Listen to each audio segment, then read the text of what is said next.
하나님께서 이 말씀을 통해서 저와 여러분에게 오늘 우리가 이 땅에 살아갈 힘을 주시기를 원합니다. 제가 아침에 카톡을 하나 받았어요. 아침에 받은 건 아니고 어제 밤에 보낸 것 같아요. 시간을 보니까 우리나라 시간으로 새벽 한 3시쯤 된 것 같은데, 제 사랑하는 친구입니다. 지금 사역지에 있고요. 사역지 상황이 안 좋아서 철수를 준비하고 있는 중입니다. 제가 그걸 그대로 한번 읽어드릴까요? 함께 기도할 수 있는 내용이기도 한 것 같아서. 아무튼 고도의 긴장 상태에서 짐을 싸고 있습니다. 내일 같은 계열에 이삿짐 회사가 와서 남겨놓을 짐을 싸서 창고로 가져가고 못 들어오게 되면 그 짐을 다시 한국으로 붙이기로 했습니다. 짐을 정리하며 또 많은 물건을 나누고 하다 보니 아깝다는 생각보다 본향이 이곳이 아니지라는 표현과 함께 정녕 나그네의 삶이 무엇인지 알 것 같아 가벼워진 짐만큼 마음도 한결 가벼워졌습니다. 그럼에도 여전히 엄청난 긴장입니다. 다른 많은 선택이 있겠지만 저는 나의 주 하나님 한 분만으로 만족하며 그 길을 선택했습니다. 특별히 함께 있는 이 상황 가운데 두 아이에게 말로써 가르치는 것이 아닌 보여주는 순간을 주셔서 정말 감사하답니다. 아이들은 말로써 훈련되는 것이 아니라 본 것을 하게 된다는 평범한 진리를 알기에 더욱 나의 하나님, 이렇게 썼더라고요. 시간을 보니까 새벽 우리 시간으로 2시 07분.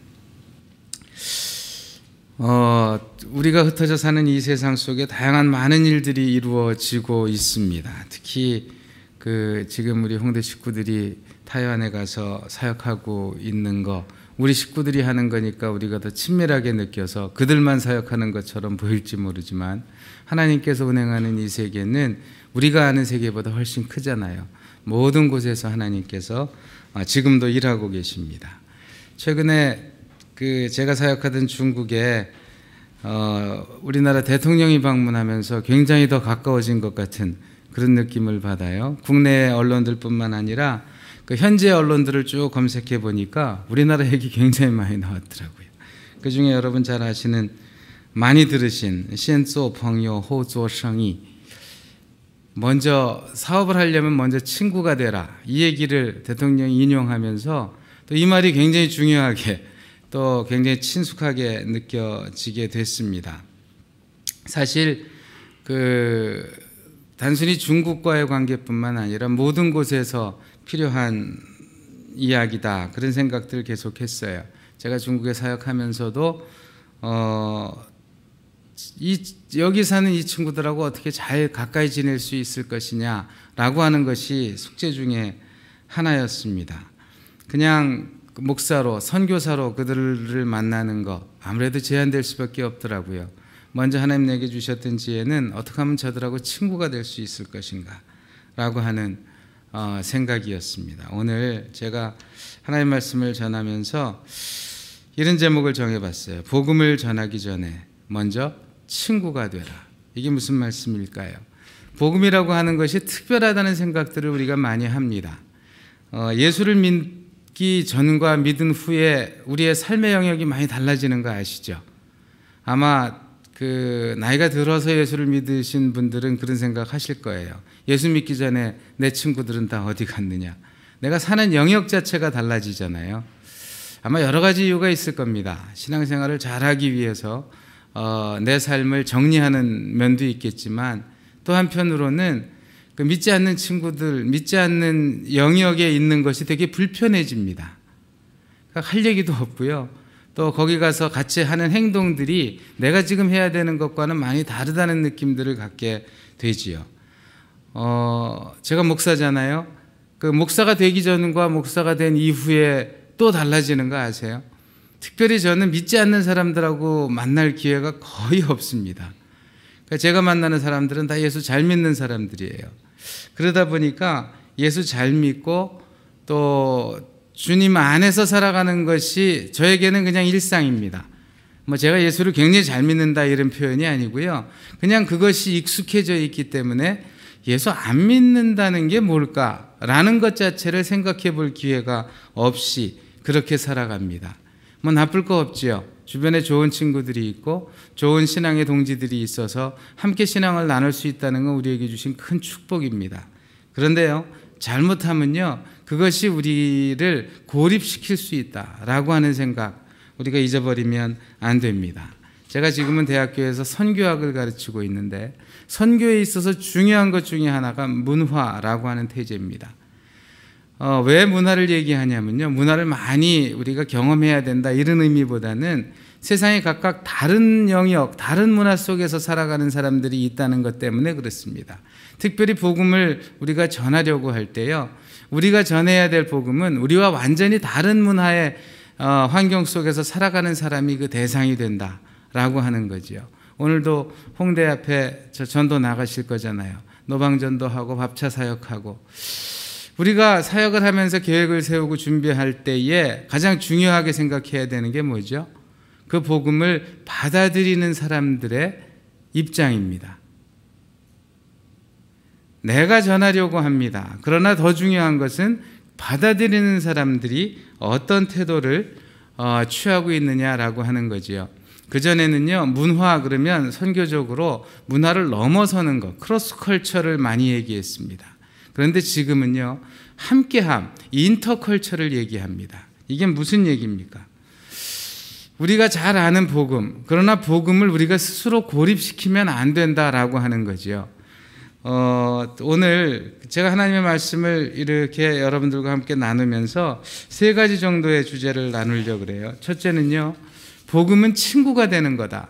두 번째는요, 복음을 친구가 되기 위해서는 내가 가진 것들을 그들에게 나누어 줘야 된다. 세 번째는 나눠주려고 할 때에 대가를 기대해서는 안 된다.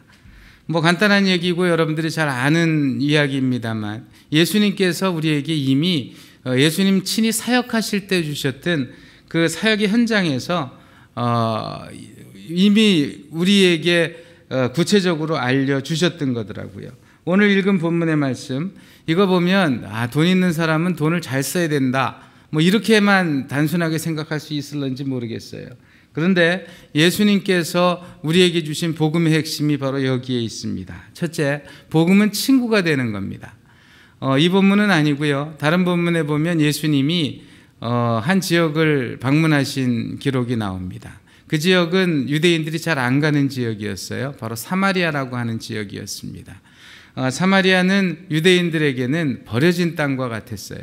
그 사람들은 이미 그 이방인들과 혼혈이 됐기 때문에 아주 순수하고 깨끗한 이방인, 유대인의 입장에서는 접촉하기조차 꺼리는 그런 사람들이었습니다.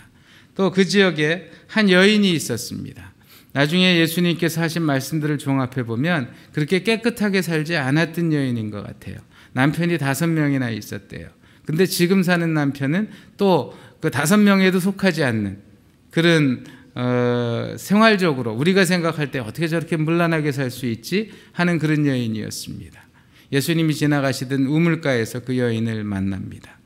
여러분들 어떻게 생각하세요? 예수님은 굉장히 고귀한 분이시잖아요. 더러운 곳에 가까이 안 가실 분 같잖아요. 근데 성경은 우리에게 예수님이 그 여인에게 찾아가시는 모습을 보여주십니다. 예수님이 목말라서 가셨겠어요? 예수님께서 그 우물가에 가서 여인에게 내게 그 물을 좀 다고 이렇게 말씀하십니다. 이 모습 속에서 예수님이 이 땅에 오신 의미가 무엇인지 우리에게 주신 복음이 무엇인지를 우리가 알 수 있게 됩니다. 예수님이 이 땅에 오신 자체가 뭐죠? 우리는 전문 용어로 인카네이션 그렇게 얘기합니다. 말씀이 육신이 되셨다.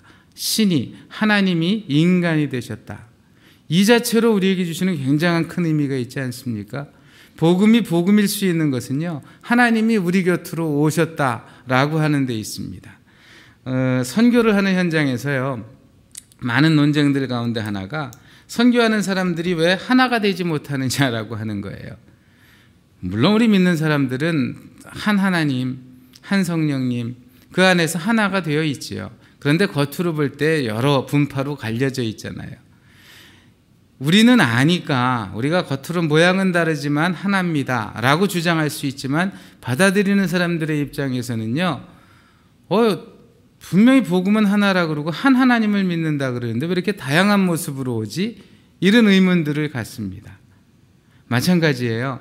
우리가 복음을 전할 때 낮아짐을 얘기합니다. 복음을 전할 때 하나님이 예수님으로 이 땅에 오셨음, 하나님이 아들을 이 땅에 보내셨음에 대해서 이야기합니다. 그러므로 우리가 죄인이지만 예수님께서 이 땅에 와 주신 그것으로 말미암아 우리는 구원을 얻을 수 있다라고 전합니다. 그런데 전하는 사람이요, 하나인 복음을 전하면서 하나 되지 못하는 모습이 그들이 보기에 받아들이기 어려운 것처럼 하나님이 이 땅에 낮아짐으로 오셨는데 너희는 왜 이렇게 높은 자리에 있니? 라고 하는 느낌을 준다면 그것은 복음 그 자체를 제대로 전할 수 없는 가장 큰 이유가 됩니다. 우리가 열심히 복음을 전하죠. 찬양도 하고 또 그들에게 그 말씀을 전하기 위해서 많은 희생들을 감수합니다. 그러나 중요한 것은요, 그들이 복음이 무엇인지를 느끼게 해주는 거거든요. 복음은요, 낮아지는 거고 복음은요, 친구가 되는 거예요. 우물가에 있는 그 여인, 만약에 예수님이 그 여인에게 다가가서 나에게 물을 한 잔 줄 수 있니? 라고 물어보지 않으셨다면 그 여인은 복음을 접할 수 있는 기회가 없었을 거예요. 복음은요, 친구가 되는 겁니다. 복음은요, 그들에게로 내가 나아가는 겁니다. 두 번째로요, 성경은 우리에게 불의한 제물로 친구를 사귀라 이렇게 말씀해 주십니다. 이 말씀 참 이해하기 어려워요. 불의라고 하는 말 자체가 우리에게는 이미 부정적인 느낌으로 다가오기 때문에 어떻게 나쁜 걸 가지고 좋은 일을 할 수 있나 이런 생각을 하게 됩니다. 그런데 성경을 잘 보면요, 여기서 불의한 제물이라고 하는 것은요, 그냥 우리에게 주신 이 땅에서 살아가는 좋은 조건들을 이야기한다 이렇게 얘기할 수 있어요. 뭐 세속적이라 그럴까요? 세상적인 거라 그럴까요? 우리가 그 예수 믿고 나서 세상과 분리될 수 있는 것처럼 생각하기 쉽습니다.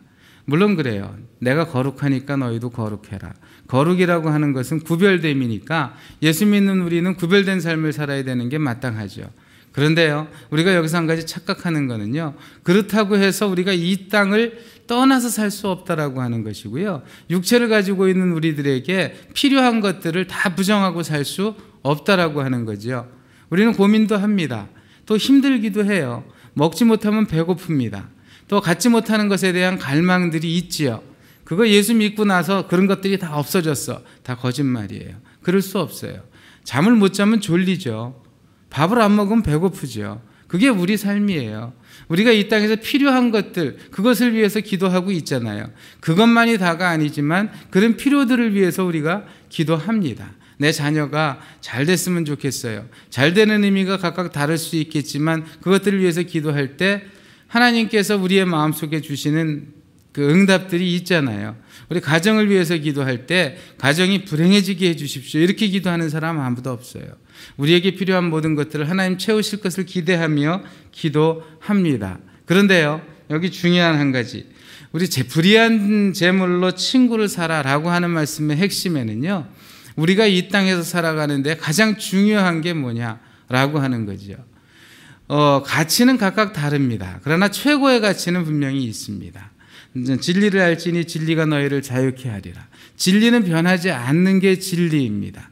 하나님께서 예수 그리스도를 통해서 우리에게 해주신 말씀 가운데 불의한 제물로 친구를 사라라고 하는 말씀의 결론은요, 물질과 하나님을 동시에 섬길 수 없다라고 하는 말입니다. 뭘 얘기합니까?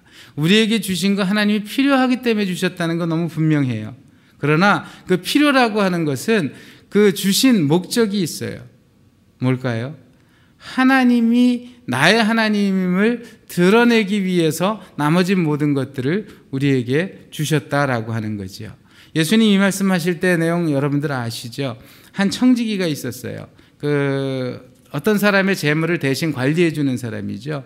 그 사람이 일을 하면서 착복도 하고 좀 못되게 굴었는 모양이에요. 주인이 그걸 알아챘어요. 그래서 더 이상 얘를 계속해서 쓸 수가 없겠구나 이런 결론을 내렸어요. 그것을 이 청지기가 알아챘어요. 그리고 그가 했던 일이 뭔지 아세요? 그는 주로 빌려준 물건들을 다시 회수하고 이런 일을 했던 모양인데 사람들의 장부를 찾아보면서 빌려준 것들을 조정하기 시작했어요. 너 1,000원 빌렸어? 그래, 500원으로 줄여줄게. 나쁜 짓을 해서 쫓겨나게 생겼는데 더 나쁜 짓을 하잖아요. 근데 주인이 그러한 행동을 보면서 뭐라고 얘기를 하냐면 얘가 참 지혜롭게 행동하는구나, 이렇게 평가합니다. 무슨 얘기예요? 나쁜 짓을 하는 사람이 지혜롭다니요. 그러나 성경이 우리에게 해주는 말씀은요, 그 사람이 한 행위, 그 나쁜 짓이라고 하는 것에 초점이 있지 않고요, 그가 자기에게 주어진 환경 속에서 무엇을 목적으로 어떤 것이 중요한 것인지를 판단할 수 있었다는 것을 칭찬하고 있습니다. 세상의 재물, 우리에게 하나님 주셨어요. 이 땅에 살아가기 위해 필요해서 주셨어요. 그런데 중요한 거는요, 그 모든 재물은 사람을 얻기 위해서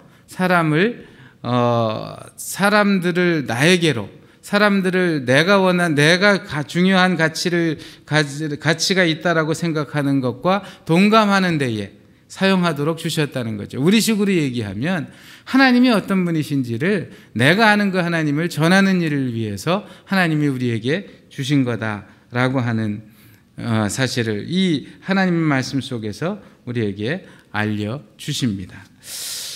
우리에게 주신 모든 것들이 하나님 것이다라고 하는 고백, 여러분들 함께 하면서 살고 계시죠? 그런데요, 여기서 중요한 한 가지를 마지막으로 말씀드리려고 합니다. 우리가 친구를 사귀기 위해서, 즉 복음을 전하기 위해서 여러 가지 행위들을 합니다. 그런데요, 우리도 모르는 사이에 우리가 하는 행위에 대가를 원하는 마음이 있다라고 하는 거죠. 이게 무슨 말씀일까요? 우리가 복음을 전하기 위해서 여러 가지 해요. 우리가 가진 것들을 아낌없이 나눠주기도 하죠. 그런데 세상 사람들이 우리를 볼 때 요즘 어떻게 생각하는지 아세요? 과거에는요, 어려운 사람 곁에 교회가 있었어요. 그때 환경이 그랬어요. 다 어렵다 보니까 누군가가 그들을 도와줘야 되는데 그걸 도와줄 수 있는 형편과 상관없이 마음이 있는 사람들이 교회밖에 없었어요. 또 도와줄 수 있는 조건을 그나마 갖추고 있는 제도가, 또 기구가 교회였어요. 저보다 어르신들은 다 아시겠지만 우리 어려운 시절들을 겪었잖아요. 그때 많은 사람들이 도움이 필요할 때 그 역할을 감당할 수 있는 게 교회밖에 없었어요. 6.25 이후에 특히 아무것도 없어진 그 상황 속에서 외국으로부터 도움을 받아야 할 때 그 통로가 교회가 됐었습니다. 그런데 지금은 어떻죠? 지금은 그렇지 않더라고요. 제가 한국 교회를 낯설게 볼 수 있는 눈이 생겼어요. 왜냐하면 오랫동안 떨어져 있었으니까.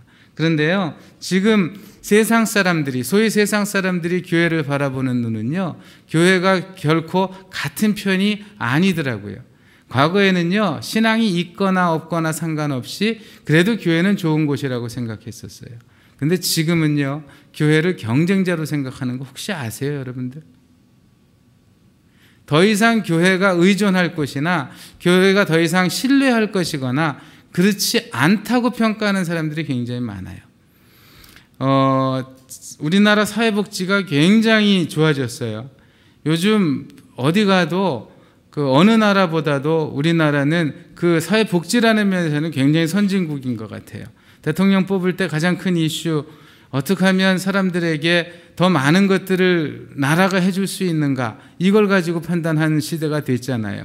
동네마다요, 복지관이 없는 데가 없고요, 동네마다요, 사회복지시설이 없는 데가 없습니다. 과거에 다 교회가 했던 거예요. 고아원 누가 했죠? 다 교회가 했어요. 양로원 다 교회가 했어요. 그런데 지금은 어떤 면에서 지금 우리가 살아가는 이 사회는요, 교회가 해야 될 역할들이 점점 사라지고 있는 건지도 몰라요. 그전에는 이유와 상관없이 우리가 할 수 있는 일이 있어서 참 좋았어요. 근데 지금은 그렇지 않더라고요. 요즘은 사회를 위해서 교회가 일을 하려고 그래도요, 일을 찾기가 참 쉽지 않은 시대가 돼버린 거 아세요? 다른 데서 되게 열심히 해요. 제가 자원봉사에 관심이 많은데 지금 대한민국의 자원봉사가 어떤 면에서 열풍 비슷하게 일고 있어요. 그런데요, 자원봉사를 받는 사람들의 입장을 제가 들어봤어요. 그전에는 교회가 뭔가를 어떤 역할을 하면요 되게 좋아했어요. 아, 역시 교회가 이렇게 그 사람들을 위해서 대해주는구나, 잘해주는구나, 아낌없이 나누는 것이 교회구나, 그렇게 생각했어요. 근데 지금 어떻게 생각하는지 아세요? 물론 다는 아닐 거예요. 그러나 많은 사람들이요, 너희들이 이렇게 하는 건 다 이유가 있겠지, 이렇게 해놓고 예수 믿으려 그러는 거지, 예수 믿으라고 얘기하려 그러지, 그 사람들의 생각이 다 옳은 거 아니라는 거 저도 알아요. 근데 그들이 그렇게 생각하는 거 어떻게 해요? 뭘 얘기하냐면요, 사람들이 바라볼 때 우리가 복음을 전하는 것이 정말 순수한 마음으로 저들의 영혼이 불쌍해서, 야, 너희들 이러면 안 돼, 이러면 지옥 가, 이러면 이 세상에 사는 것이 의미가 없단다, 너희들이 예수 믿어야 돼, 우리의 그 간절한 마음이 전해지는 것이 아니고요, 아, 네가 한 사람이라도 더 교회 오게 해가지고 교회 세를 불리려고 그러는 거지. 제가 너무 심하게 얘기하는 건지 모르겠어요. 그러나 일부 세상에서는 그렇게 생각하는 사람들이 있다니까요. 자원봉사하는 사람들, 그 교회와 상관없이, 신앙과 상관없이 자원봉사하는 사람들 마음속에 대가 받으려고 하는 거 없어요. 물론 개인의 만족이나 자신의 그 가치를 실현하려고 하는 것들 물론 있겠지요. 그런데 겉으로 보기에는 오히려 교회가 하는 일이, 아, 너희들이 뭔가 의도를 가지고 우리에게 접근하는 거 아니야? 이런 생각들을 한다는 거, 이거 굉장히 큰 문제 아닐까요? 우리가 우리 쪽으로 다시 돌아와서 생각을 해보자고요. 과거에 우리가 가지고 있었던 그 순수함, 순결함이 다 어디 갔는지 모르겠어요. 예수님이 이 땅에 오셨어요. 예수님 하나님이에요. 하나님께서 이 땅에 오실 이유는 뭐 있겠어요? 하나님의 그 영광된 자리, 성경은 우리에게 예수님께서 가졌던 그 영광된 자리에 대해서 얘기하잖아요. 그런데 그것을 포기하고 이 땅에 오셨잖아요. 복음은요, 포기하는 거였어요. 복음은요, 낮아지는 거였어요. 사실 복음을 전한다라고 하는 건 말로 이게 복음이야, 예수님이 이 땅에 오셨단다, 그러니까 니네 예수님 믿고 구원받아야 돼, 이렇게 말로 전하는 거 아니더라고요. 복음을 그들에게 복음됨으로 보여주어야 된다라고 하는 거지요. 제가 성경 한 구절을 더 여러분들에게 말씀드리려고 합니다. 한 사람이, 우리가 금방 읽은 그 본문의 말씀, 예수님을 찾아왔어요. 그래서 예수님한테 제가 영생을 얻고 싶은데 어떻게 하면 좋겠습니까? 라고 묻잖아요. 그러면 우리는 굉장히 영적인 부분으로 접근하고 싶어 할 거예요. 맞아, 이 구원받는 거, 영생 얻는 거, 예수님 찾아왔으니까 예수님이 좀 특별한 말씀을 해 주실 거야. 뭔가 그 구원을 받는다라는 건 대단한 거니까. 그런데 예수님 뭐라고 말씀하셨는지 아세요? 너 이 땅에서 해야 될 최선을 다하면 돼. 여기 보니까 살인하지 말라, 간음하지 말라, 도둑질하지 말라, 거짓 증언하지 말라, 속여 빼앗지 말라, 부모를 공경하라. 사실 계명 보면 하나님 잘 믿으라 라고 하는 게 앞설 것 같은데, 예수님 그거 말씀 안 하시고 이 땅에서 어떻게 바르게 사는 것이, 어떻게 바르게 살아야 되느냐에 대해서 먼저 말씀을 하시더라고요. 이 사람의 대답이 더 걸작이에요. 제가 어렸을 때부터 그거 다 했는데요. 그랬더니 예수님 뭐라 그러세요? 야, 내가 너 진짜 사랑하는데 한 가지 딱 빠진 게 있어. 그건 뭐냐면 너한테 있는 거 다 팔아서 가난한 사람들에게 줘야 돼. 결코 구원은 행위에 있지 않습니다. 우리가 착한 일을 한다고, 우리가 좋은 일을 한다고 그것이 우리의 구원과 연결되지는 않습니다. 우리는 은혜로 말미암아 구원을 받는, 은혜로 살아가는 사람들인 거 분명합니다. 그런데 예수님 왜 이런 말씀 하시죠? 복음은요, 내가 가진 것들을 포기함에 있기 때문에 그렇습니다. 왜 물질과 하나님을 동시에 섬기기 어렵다고 말씀하셨는지 아세요? 우리의 연약함 때문에 그래요. 눈에 보이는 것, 그것에 우리는 훨씬 더 마음이 쓰이게 마련이지요. 요한 1서에 보면 그런 말씀이 있더라고요. 네가 보이지 않는 하나님을 잘 보이는 사람들도 사랑하지 못하면서 어떻게 사랑할래? 말씀을 맺겠습니다. 하나님께서 우리에게 큰 은혜를 주셨고요. 하나님께서 주신 그 은혜 가운데 우리가 살아갑니다. 먼저 친구가 되라. 전 이 말씀이 어떤 면에서 보면 복음의 핵심을 우리에게 얘기해 주신다라고 생각을 해요. 우리끼리 친구 되는 건 너무 쉬워요. 우리끼리 함께 있는 건 너무 편해요. 우리끼리 나누는 건 너무 쉬워요. 그런데 복음은요, 우리가 아닌 우리와는 다른 영역에 있는 사람들, 그 사람들에게 필요한 거예요. 예수님이 그런 말씀하셨잖아요. 의사가 환자에게 필요하지 건강한 사람에게 필요하지 않단다. 내가 죄인들을 위해서 왔지 의인들을 위해서 온 거 아니란다. 복음을 전하기 위해 살아가는 저와 여러분입니다. 우리에게 가진 모든 것들이 그들에게 나아가는 것. 우리끼리 잘하는 거 이것도 잘해야죠. 그런데 더 중요한 거는 그렇지 않은 사람들에게 복음은 내가 너의 친구가 되어주는 거란다 라고 하는 것을 보여주는 거라고 생각해요. 교회가 많은 것들을 갖고 있고요. 교회가 굉장히 멋져요. 그러나 그것들로 우리가 잘 있는 걸로 그들이 복음을 깨닫지는 못합니다. 우리가 가진 것이 오히려 그 복음의 장애가 될 수 있다는 사실 기억했으면 좋겠어요. 하나님 우리에게 주신 것들이 우리끼리 누리라고 주신 게 아닌데 혹시 우리끼리 누리고 있는지는 아는지 이 새벽 다시 한번 하나님께서 우리에게 주신 것들을 돌이켜보면서 진정한 복음의 삶을 살아가는 저와 여러분이 되시기를 주의 이름으로 축원합니다. 기도하겠습니다. 우리에게 주신 모든 것들 하나님 주셨습니다. 우리에게 주신 모든 것들 나누라고 주셨습니다. 그 나누는 삶 속에서 복음이 드러나게 해 주시옵소서. 감사합니다. 예수님 이름으로 기도하옵나이다. 아멘.